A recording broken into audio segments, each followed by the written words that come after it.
आप मोदी जी को देखिए, मोदी जी देश के प्रधानमंत्री हैं, वो गुजरात के भी प्रधानमंत्री हैं, बंगाल के भी प्रधानमंत्री हैं और बिहार के भी प्रधानमंत्री हैं। जब मोदी जी कल परसों बंगाल गए, वहां पर उन्होंने मेट्रो का उद्घाटन किया।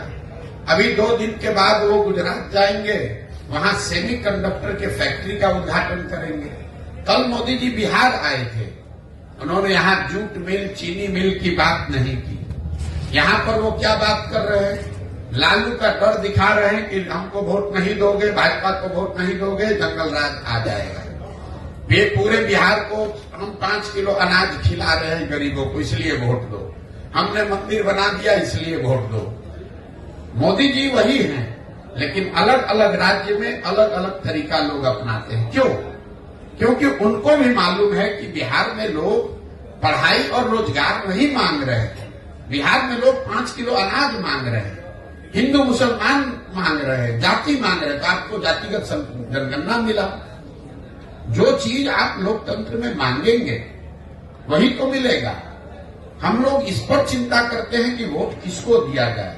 मेरी अपनी 20 वर्ष की समझ है कि किसको आप वोट देते हैं ये जरूरी नहीं है।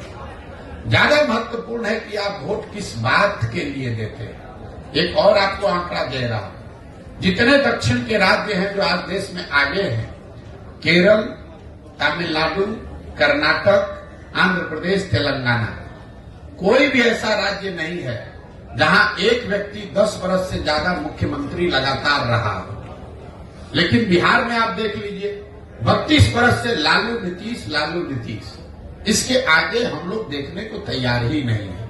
ये इसलिए है कि जाति धर्म के नाम पर बंधुआ मजदूरी हो गई, एक आदमी बन गया, अब वो और उसके बच्चे ही यहाँ पर आगे चलाते रहेंगे। तो नई हवा, नई सोच, नया प्रयास हो नहीं रहा है।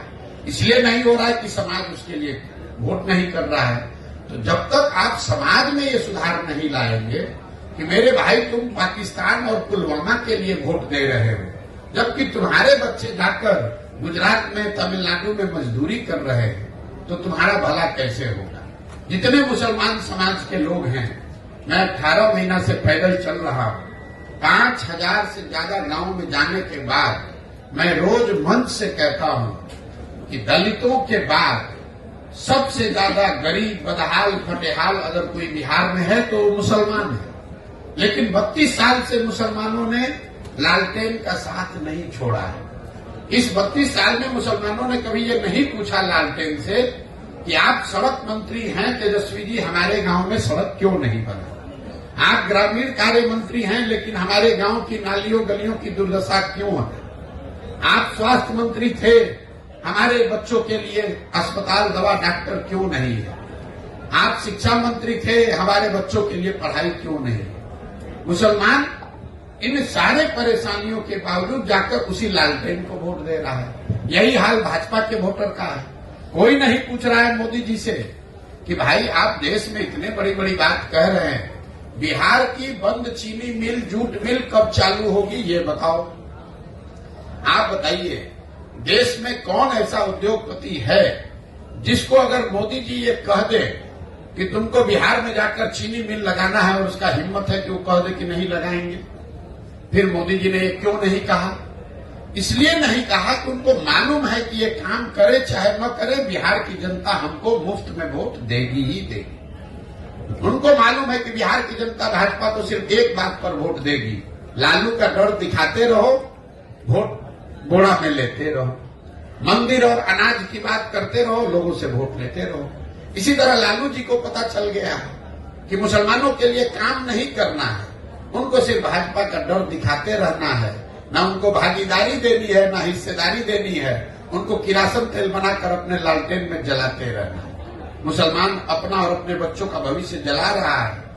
लालटेन की रोशनी लालू जी के घर में हो रही है, मुसलमानों के घर में नहीं हो रही है। लेकिन अगर ये बात मुसलमानों को नहीं समझ में आएगी तो कैसे कोई सुधार ला देगा। कोई एक प्रशांत किशोर आ जाए कि 10 प्रशांत किशोर आ जाए। इसीलिए हमने दल नहीं बनाया है, इसीलिए हम वोट नहीं मांग रहे हैं। हम ये कह रहे हैं कि नहीं, पहले आप समझो, आप खड़े हो।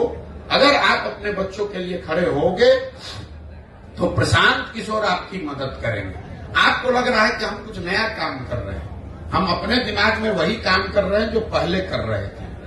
पहले मैं दलों को, नेताओं को सलाह देता था, उनको ये बताता था कि किस तरीके से संगठित होइए, किस तरह से अपने दल का गठन कीजिए, किस तरीके से चुनाव का प्रचार कीजिए, किन मुद्दों की बात कीजिए, कैसे भाषण दीजिए ताकि आप जीत कर आइए। काम अभी भी मैं वही कर रहा हूं और दलों और नेताओं को छोड़ दिया।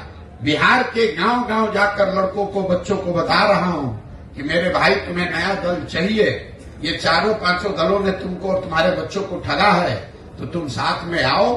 पैसे की, व्यवस्था की, जाति की, चुनाव की चिंता प्रशांत किशोर पर, जनसुराज पर छोड़ दो। तुम साथ में आओ, एक नया दल, नया विकल्प बनाओ ताकि तुम्हारे और तुम्हारे बच्चों का आने वाला भविष्य बेहतर बने। विकल्प के अभाव में किसी की बंधुआ मजदूरी आपको न करनी